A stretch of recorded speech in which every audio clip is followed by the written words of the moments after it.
ഡൽഹി മുഖ്യമന്ത്രി രേഖ ഗുപ്തയ്ക്ക് നേരെ ആക്രമണം. യുവാവ് മുഖ്യമന്ത്രിയുടെ മുഖത്തടിച്ചു. ഔദ്യോഗിക വസതിയിൽ ജനസമ്പർക്ക പരിപാടിക്കിടെയാണ് ആക്രമണം ഉണ്ടായത്. അർജുൻ പീതാംബരനോട് വിശദ വിവരങ്ങളുമായി നമുക്കൊപ്പം.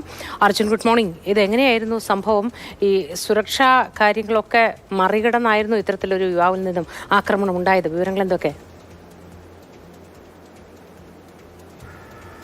മോത്തി, ഇന്ന് രാവിലെയാണ് മുഖ്യമന്ത്രിയുടെ ഔദ്യോഗിക വസതിയിൽ ഒരു ജനസമ്പർക്ക പരിപാടി ഉണ്ടായിരുന്നത്. ആ ജനസമ്പർക്ക പരിപാടിയിൽ പങ്കെടുക്കാൻ എത്തിയതാണ് ഈ 35-കാരനായിട്ടുള്ള യുവാവ്. സിവിൽ ലൈൻസിലാണ് മുഖ്യമന്ത്രിയുടെ ഔദ്യോഗിക വസതിയുള്ള. ആ വസതിക്ക് തൊട്ട് അടുത്ത് തന്നെയായിട്ടുള്ള ഓഫീസിലേക്ക് ഈ യുവാവ് ചില പേപ്പറുകളുമായി എത്തുന്നു. മുഖ്യമന്ത്രി എത്തിയ ഉടനെ തന്നെ നിലവിളിച്ചുകൊണ്ട് മുഖത്തടിക്കുകയായിരുന്നു ചെയ്തത്.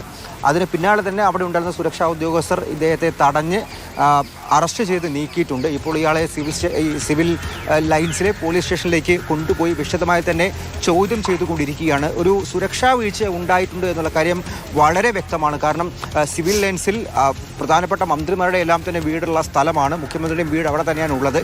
മുഖ്യമന്ത്രിയുടെ വീടിന് തൊട്ട് സൈഡിലായിട്ടാണ്, ഒരു ഭാഗത്തായിട്ടാണ് ഈ ഓഫീസുള്ളത്. ഓഫീസിൽ സ്ഥിരമായി ഇത്തരത്തിൽ ജനസമ്പർക്ക പരിപാടികൾ നടത്താറുണ്ട്. ഇന്ന് രാവിലെയും പരിപാടി നടന്നിരുന്നു.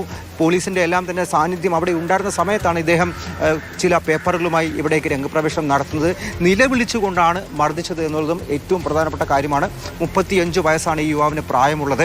അവിടെ സുരക്ഷാ വീഴ്ച സംഭവിച്ചിട്ടുണ്ട്. അക്കാര്യങ്ങളൊക്കെ തന്നെ ഇപ്പോൾ ആരോപണങ്ങളായിട്ടും വിവാദങ്ങളായിട്ടും എല്ലാം തന്നെ കോൺഗ്രസ് അടക്കം ഉന്നയിക്കുന്നുമുണ്ട്. എന്തായാലും ഇയാളെ ഇപ്പോൾ അറസ്റ്റ് ചെയ്തിരിക്കുന്നു. കൂടുതൽ ചോദ്യം ചെയ്യൽ നടക്കുകയാണ്. ഇയാൾ മറ്റേതെങ്കിലും പാർട്ടിയുടെ അനുഭാവിയാണോ, അതല്ലെങ്കിൽ എന്താണ് മർദ്ദിക്കാൻ കാരണമെന്നൊന്നും തന്നെ ഇതുവരെയും വ്യക്തമായിട്ടില്ല.